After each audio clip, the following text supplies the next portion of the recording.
दोस्तों, अगर आपके पास कोई दुकान है और वो अच्छे से नहीं चल रही, तो आज मैं आप लोगों को 6 ऐसे कारण बताऊंगा कि जो आपकी दुकान को अच्छे से नहीं चलने देंगे, या पहले आपकी अच्छी होगी अब अच्छी नहीं चल रही। तो ये 6 पॉइंट है जो आपके बहुत काम आने वाले हैं। नमस्कार दोस्तों, मैं आपका होस्ट रवि रविंदर, मेरे यूट्यूब चैनल रवि किराना बिजनेस में आप लोगों का स्वागत करता हूँ और देर ना करते हुए वीडियो करता हूँ शुरू। तो दुकान ना चलने का सबसे पहला कारण है दुकान में सामान की कमी होना। देखिए दोस्तों, कोई भी कस्टमर है, अगर वो आपकी दुकान में आएगा तो उसको सारा सामान चाहिएगा। अगर वो 5 सामान की लिस्ट लेके आया तो उसको 5 आइटम आपकी दुकान पे मिलने चाहिए। 10 सामान लेके आया, 20 सामान की लिस्ट लेके आया तो आपके पास वो सारे सामान होने चाहिए जो उस बंदे ने आपसे मांगे हैं।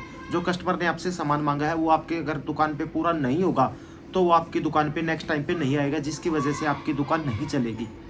तो दुकान में पूरा सामान आपकी दुकान में होना चाहिए, चाहे छोटे से छोटा और बड़े से बड़ा कोई भी सामान हो। हर वो सामान जो कस्टमर की नीड है वो अगर वो आपके पास नहीं होगा तो नहीं चलेगी, और अगर सारा सामान होगा तो आपकी दुकान चलेगी। एक जाहिर सी बात है कि अगर मैं एक कस्टमर हूँ और मैं किसी दुकान पे जाता हूँ, मेरे पास 5-7 आइटम की लिस्ट है, और अगर मुझे आपकी दुकान से 4 आइटम मिलते, 3 आइटम नहीं मिलती, 3 आइटम के लिए मुझे कहीं और जाना पड़ेगा, तो नेक्स्ट टाइम पे मैं कहीं और से लूँगा, ना कि आपके पास। अगर मुझे एक ही छत के नीचे सारा सामान मिलेगा तभी तो मैं आपके पास आऊँगा, तो सामान की कमी नहीं होने देनी है दुकान में। इस चीज़ का बड़ा ध्यान रखना है, तभी दुकान आप लोगों की फेल हो जाती है। पहला पॉइंट है। दूसरा पॉइंट है दुकान में टाइमिंग, समय। समय आपको बहुत देना पड़ेगा, बहुत क्या, इतना समय देना पड़ेगा कि कस्टमर कभी भी आ सकता है आपकी दुकान में, आपकी दुकान खुली रहे। कहीं कभी भी का मतलब दिन में कभी भी आपकी दुकान बंद नहीं होनी चाहिए। सुबह लोगों के उठने से पहले आपको दुकान खोलनी पड़ेगी और उनके सोने के बाद आप लोगों को दुकान बंद करनी पड़ेगी। वो टाइमिंग आपको कंटिन्यू, जब तक आपकी दुकान है तब तक। कोई संडे मंडे छुट्टी, होली, तीज त्योहार, दिवाली कुछ नहीं होगा उसमें।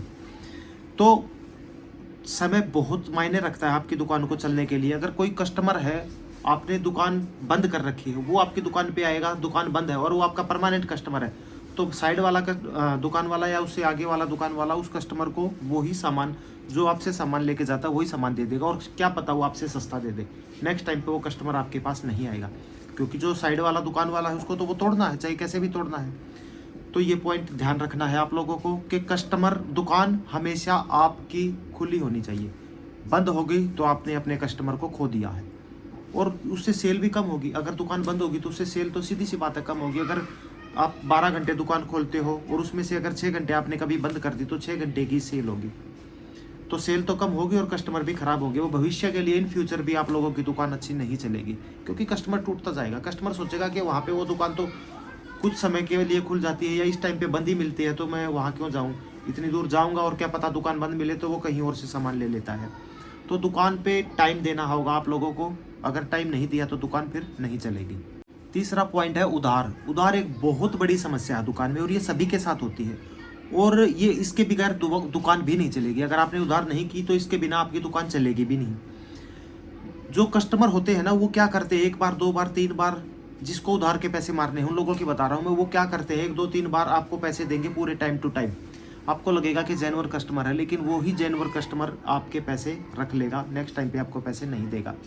उधार की समस्या बहुत ऐसी समस्या हो चुकी है दुकानों में कि बहुत, मतलब इससे सर्वाइव करना बहुत मुश्किल हो चुका है, क्योंकि जितने पैसे आपको उस कस्टमर से बचने हैं वो 4-5 और बंदों के पैसे लेके भाग जाता है। एक बार आप उसको उधार दोगे वो पैसे देगा, दूसरी बार दोगे फिर देगा, तीसरी बार दोगे, तीसरी बार जितने आपने उससे कमाए हैं उससे 3 गुना ज़्यादा वो आपके लेके चला जाएगा।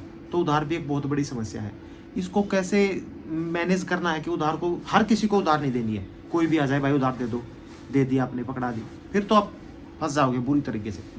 उधार किसको देनी है? जेन्युइन कस्टमर को देनी है। आप लोगों को अपने आस पड़ोस में सभी को पता होता है कि वो बंदा जेन्युइन है, वो नहीं है जेन्युइन। और अगर मार्केट में दुकान है तो तब भी आइडिया हो जाता है बंदे का देख के। अगर वो रेगुलर कस्टमर है, 4-5 साल से कंटिन्यू आ रहा है तो कोई इशू है नहीं। कोई नया कस्टमर 1-2 बार आया और फिर तीसरी बार में उसने उधार मांगा तो समझ लो कि वो फ्रॉड है, आप लोगों की उधार मरने वाली है। तो उधार से बच के, वरना दुकान डूब जाएगी, चलेगी नहीं, क्योंकि उधार पैसा आपका वहाँ उधार में इन्वेस्ट हो जाएगा, सारा सामान कहाँ से लाओगे फिर। तो उधार से बच के। चौथा मेरा पॉइंट है, दुकान की पूंजी ना आप धीरे धीरे खत्म कर देते हो। कैसे खत्म कर देते हो? मान लीजिए मेरी दुकान की सेल है 30,000 रुपये की डेली की। अब 30,000 रुपये में से मुझे घर का खर्चा करना है यार, मुझे 20-25 हज़ार रुपये आज वहाँ लगाने हैं, 30,000 रुपये वहाँ लगाने हैं। मैं जितनी सेविंग है, सेविंग नहीं है बल्कि वो 30,000 रुपये की सेल है, सेविंग तो उसमें से कितनी होगी, 3,000 होगी। अब उस सारी को मैं घर में यूज़ कर देता हूँ। 20,000 है किसी की, 10,000 है किसी की। अब वो धीरे धीरे करके भाई 10,000 में से 5,000 रुपये उसने यूज़ कर दिए, 5 का सामान ले आया। 10,000 में से 8,000 यूज़ कर लिए, 2 का सामान लिया है। ऐसे धीरे धीरे करते करते आपकी दुकान का सामान कम होता चला जाएगा और आपके पास सामान बचेगा नहीं। सामान नहीं बचेगा तो कस्टमर फिर क्या करने आएगा आपके पास, जब सामान ही नहीं है ना। तो दुकान के पैसे को सेविंग करना है। उसको मैं ये नहीं कहता कि घर पे सारा इन्वेस्ट नहीं करना है, किस लिए कमा रहे हो, कम करना है, इन्वेस्ट करना है, लेकिन लिमिट में करना है। जितना आप कमा रहे हो उसी लिमिट में करना है। मान लीजिए आपने 10,000 रुपये की सेल की है, तो मोटा मोटा 15% का मार्जिन होता है दुकान में, तो अब 1,500 रुपये मार्जिन हुआ। मैं क्यों कहूँ कि 1,500 ही लो आप 1,000 रुपये अपने घर के लिए उसमें से निकालो और 500 रुपये दुकान में इन्वेस्ट कर दो। इस तरीके से काम करना। ये नहीं कि दुकान का ही सामान बेच बेच के अपने घर में यूज़ कर रहे हो, कहीं और ज़रूरी काम में यूज़ कर रहे हो, फिर तो फंस जाओगे, फिर दुकानदारी खत्म हो जाएगी। क्योंकि धीरे धीरे आपने दुकान को खाली कर दिया। भरोगे कैसे, पैसा तो है नहीं। अगर पैसा होता तो आप उस दुकान के पैसे को थोड़ी यूज़ करते। तो दुकान के पैसे को कहीं और जगह इन्वेस्ट नहीं करना है, दुकान के पैसे को दुकान में ही इन्वेस्ट करना है। 5वां पॉइंट है दुकान ना चलने का क्या रीज़न हो सकता है। फालतू लोगों को आप लोगों ने अपनी दुकान पे बैठा लिया है।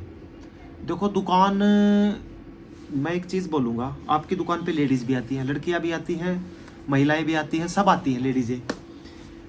उसमें अगर आपकी दुकान पे 1-2 बंदा ऐसा मिलेगा, जैसा आपका दोस्त होगा या कोई और आदमी भी होगा, वो उसको लोगों को आपको बैठा दिया और उसको कुछ ऐसा सामान लेना है जो वो सामने वाले बंदे के साथ के सामने नहीं बोल सकती, फिर वो कस्टमर वापस चली जाएगी। नहीं भी जाएगी, कुछ और सामान लेने आएगी, वो तब भी सोचेगी कि इसके पास तो बंदे बैठे रहते हैं, वो दोबारा आएगी नहीं। क्योंकि वो सोच, उसके दिमाग में यही चलेगा कि उसके पास जब भी मैं जाती हूँ 1-2 बंदा वहाँ पे बैठा ही रहता है। तो कस्टमर आपके ख़राब हो जाएंगे। आप उन कस्टमरों, और ये सिर्फ लेडीज़ की बात नहीं कर रहा मैं, कोई और जेंट्स भी है, आदमी को भी बहुत सारी चीज़ें लेनी पड़ती हैं जो दूसरा कोई आदमी बैठा उसके सामने ना बोले, ऐसा कुछ।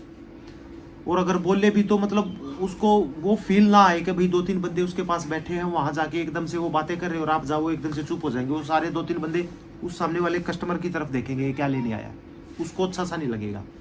तो फालतू के आदमियों को आप अपनी दुकान पे ना ही बैठाए तो अच्छा है, वरना आपकी दुकान नहीं चलेगी। 6ठा पॉइंट बता देता हूँ और लास्ट पॉइंट बता देता हूँ, मार्केट के रेट से ज़्यादा मार्जिन लेना। देखो कोई भी दुकान फेल कब होती है, सबसे मेन पॉइंट है ये, जब वो रेट मार्केट रेट से भी तेज लेगा तो वो दुकान नहीं चलेगी। चाहे उसमें सारा सामान हो, टाइम भी पूरा देता हो, सब कुछ हो, ओरिजिनल माल हो, तब भी कोई इशू नहीं है। अगर मार्केट रेट से ऊपर दिया तो कस्टमर नहीं आएगा आपके पास। मार्केट का रेट या उससे कम आपको रखना है, कम से कम मार्केट का रेट तो आपको रखना है।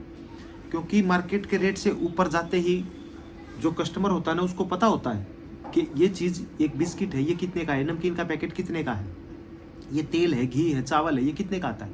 कस्टमर तो रोज़ यूज़ करता है, उसको तो पता है ये कितने का है। अगर एकदम से उसका 20 रुपये आपने रेट बढ़ा दिया, 10 रुपये बढ़ा दिया, 5 रुपये बढ़ा दिया, तो कस्टमर को तो पता है ना इसने रेट मुझसे बढ़ा के लिया है, ये तो ज़्यादा ले रहा, बगल वाला तो इतने में दे रहा है। तो उससे भी दुकान की सेल ख़त्म हो जाएगी, दुकान नहीं चलेगी।